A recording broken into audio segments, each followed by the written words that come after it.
안녕하세요. 슬기로운 영어 생활 신은미입니다. 저희가 로드맵 쭉 짜드렸는데요. 정리를 한번 해볼까요?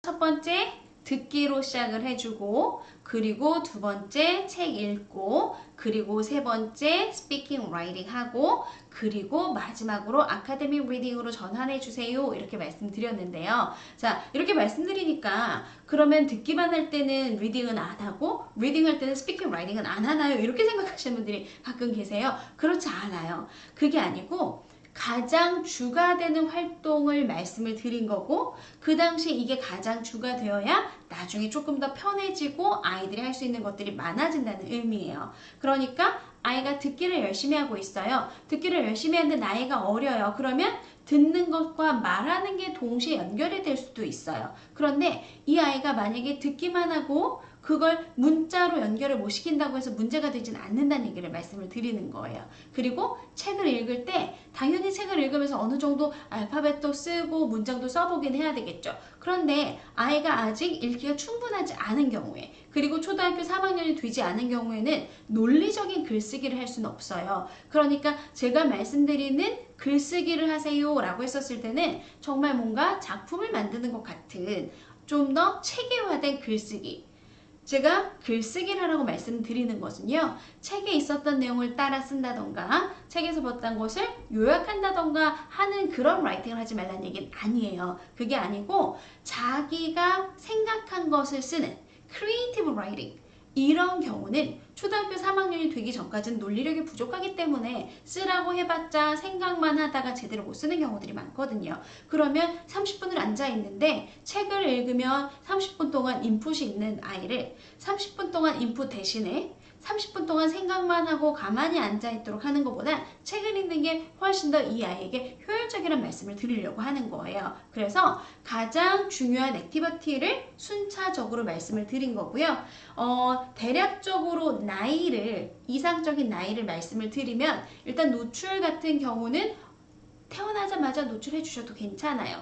아웃풋을 뽑아낼 생각만 하지 않는다면 태어나자마자 노출하셔도 괜찮고요. 그리고 노출을 쭉 진행하시다가 이제 얘를 본격적으로 독해하고 연결시키려고 해 라고 한다면 그때는 조금 자기가 한글도 읽을 수 있을 때 정도의 독해가 같이 들어가 주는 게 좋아요. 그래서 한글과 독해 같이 들어가 주고, 그리고 독해를 해서 아이가 좀 3점 정도의 리딩 레벨이 나오면 그때 돼서 라이팅과 스피킹을 프로젝트로 같이 진행을 해주시고, 이때 프로젝트를 진행한다는 얘기는요, 리딩과 리스닝이 기본 베이스로 깔려서 그걸 읽고 들은 걸 가지고 자신이 문장으로 써보기도 하고 말로 하기도 하고, 그리고 그런 주제를 가지고 어떻게 생각하는지 글로 써보기도 하고 말로 정리해보기도 하라는 얘기예요. 그래서 이렇게 프로젝트를 잘 진행을 하고, 그래서 영어가 진짜 좀 편해지고, 그리고 난 다음에 아카데믹으로 넘어갑니다. 이렇게 말씀을 드리는 거예요.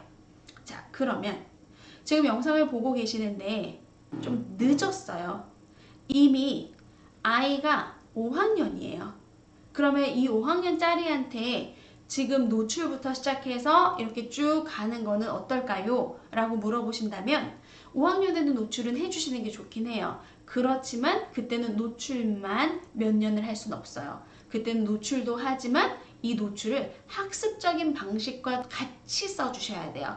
그러니까 문제집을 풀리는 것보다 책을 읽히는데 책을 읽히는 방법이 달라지겠죠. 예전 같은 경우라면 먼저 시작했었던 친구라면 초등학교 1학년 친구가 읽는 책을 초등학교 1학년 때에는 어떻게 읽힐 거냐면 그냥 읽어, 들으면서 읽어, 이게 무슨 말인지 너한테 감이 올 거야 라고 하는 부분이지만 5학년짜리가 동일한 책을 읽는다고 한다면 그냥 읽어가 아니라 이 이야기가 어떤 얘기였는지 한국말로도 번역을 하면서 보고, 그래서 이 아이가 감을 갖긴 하되 분석적인 능력이 이미 발달한 친구예요. 학습을 이미 할 수 있는 친구예요. 이런 친구에게는 노출과 학습이 동시에 들어가 주는 거예요. 그리고 노출과 학습이 동시에 들어가는데 어머나 세상에 다른 친구들은 지금 앞쪽에서 만약에 태어나자마자 했다면 그러면 10년, 12년 정도가 쌓였을 텐데 너무 늦지 않을까요? 그렇지는 않아요. 왜냐하면 아이들이요. 자기 연령에 따라서 받아들이는 양이 사실은 정해져 있거든요.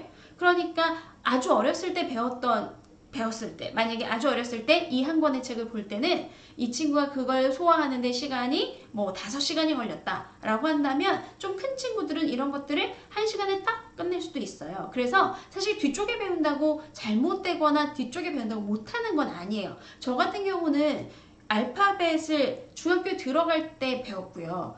그리고 실질적으로 영어를 제대로 공부하기 시작했던 건 대학교 4학년, 5학년수 가서 그 이후예요. 그러니까 늦게 시작하지만 열정이 있으면 그만큼의 총량을 채워 넣으면 되는 거거든요.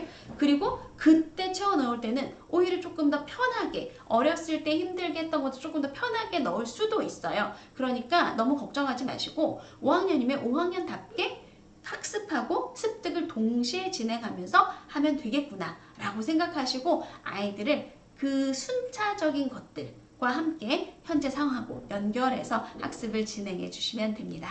다음 시간에 뵐게요.